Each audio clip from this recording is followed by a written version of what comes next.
ত্রিপুরা রাজ্যের অনিয়মিত কর্মচারীরা তাদের দীর্ঘদিনের বঞ্চনার অবসানে এখানে রাজ্যভিত্তিক কনভেনশনে মিলিত হয়েছে। ত্রিপুরা অনিয়মিত কর্মচারী মঞ্চের ডাকে বিভিন্ন প্রান্ত থেকে অনিয়মিত কর্মচারীরা এখানে এসেছেন। আমাদের একটাই দাবি, সমস্ত অনিয়মিত কর্মচারীদের নিয়মিতকরণ করতে হবে এবং নিয়মিতকরণ করার সাপেক্ষে অনিয়মিত কর্মচারীদের সমকাজে সমবেতন দিতে হবে।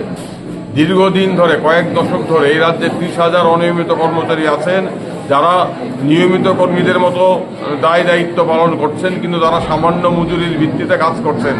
তাদের চাকরি নিয়মিতকরণ করা হয়নি। অনেক অনিয়মিত কর্মচারী ইতিমধ্যে শূন্য হাতে অবসরে চলে গেছেন।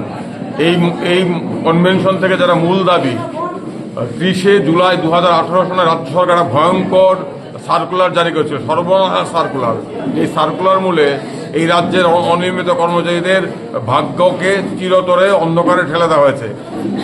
এই সার্কুলার দ্বারা রাজ্য সরকার অনিয়মিত কর্মচারীদের নিয়মিতকরণ প্রকল্প বাতিল করে দিয়েছে। আমাদের দাবি, অবিলম্বে অনিয়মিত কর্মচারীদের নিয়মিতকরণ করার জন্য রাজ্য সরকারকে প্রকল্প জারি করতে হবে। 2007-8 সন থেকে যে স্কিম চালু ছিল, যেই স্কিমে 10 বছর কাজ করলে পরে নিয়মিতকরণ হওয়ার অধিকার হতো, সেই স্কিম এই সরকার গত 30শে জুলাই 2018-তে বাতিল করেছে। আমরা দাবি করছি এই কনভেনশন থেকে অবিলম্বে এই স্কিম পুনরায় চালু করতে হবে। আমাদের দাবি হচ্ছে রাজ্যের সমস্ত অনিয়মিত কর্মচারীদের অবিলম্বে নিয়মিতকরণ করতে হবে এবং নিয়মিতকরণ না করা অবধি তাদের প্রত্যেককে সংবিধানের আদর্শ অনুযায়ী সমকাজে সমবেতন দিতে হবে এবং যে সমস্ত অনিয়মিত কর্মচারী ইতিমধ্যে অবসরে চলে গেছেন তাদেরকে এককালীন 10 লক্ষ টাকা ক্ষতিপূরণ দিতে হবে, এককালীন অনুদান দিতে হবে এবং আংশিক সময়ের কর্মীদের নিয়মিতকরণ করা, ডিআরডব্লিউ করার যে স্কিম চালু ছিল সেটা আবার পুনরায় চালু করতে হবে। এই মূল দাবিগুলো নিয়ে আজকে এখানে কনভেনশনে আমরা মিলিত হয়েছে।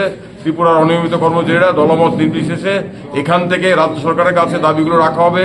যদি দাবিগুলো পূরণ না হয় তাহলে আগামী 4 জানুয়ারি আগরতলা শহরে সমস্ত স্তরের অনিয়মিত কর্মচারীরা ঐতিহাসিক ধর্ণা সমাবেশ সংগঠিত করবেন। আমরা আশা করব রাজ্য সরকার অনিয়মিত কর্মচারী 30,000 অনিয়মিত কর্মচারীর প্রতি তারা মানবিক দৃষ্টিভঙ্গি গ্রহণ করবেন, তারা তাদের ন্যায্য দাবি পূরণ করবেন এবং জুলাই 18-এর সর্বনাশা সার্কুলার প্রত্যাহার করবেন।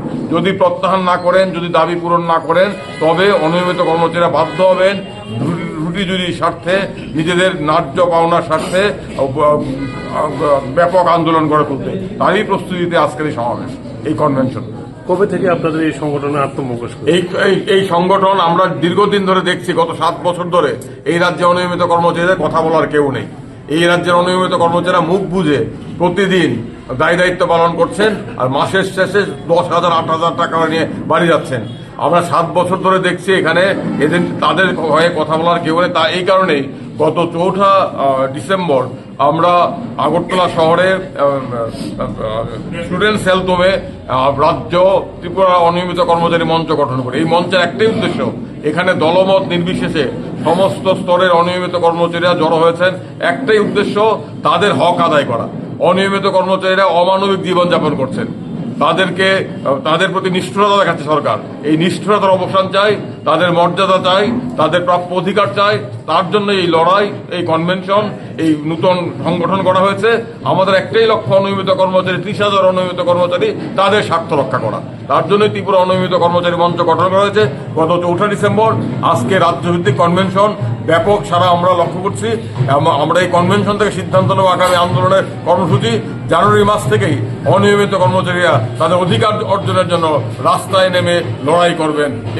এই ঘোষণা এই কনভেনশন থেকে আমরা সবাই। 7 বছরে এই রাজ্যের একজন অনিয়মিত কর্মচারীকে নিয়মিত করা হয়নি।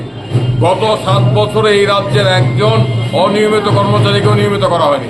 তার অনেকেই অবসরে গেছেন, কাঁদতে গেছেন, চোখের জল ফেলতে ফেলতে অবসরে গেছে শূন্য হাতে।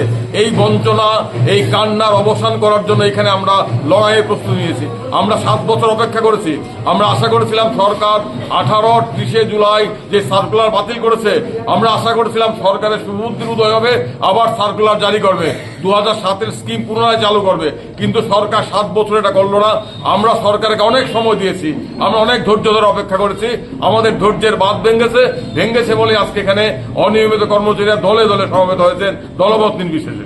এই সরকারের আমলে যেমন বঞ্চিত হয়েছে, তার আগের সরকারের আমলে কিন্তু মেডিকেল কলেজের সামনে আমরা বারবার দেখেছি না শুনুন, ধর্নায় বসেছে আগের ওরা। সরকার, আমি কোন সরকার আগের সরকারের স্কিম ছিল, আমরা সরকার বুঝি না।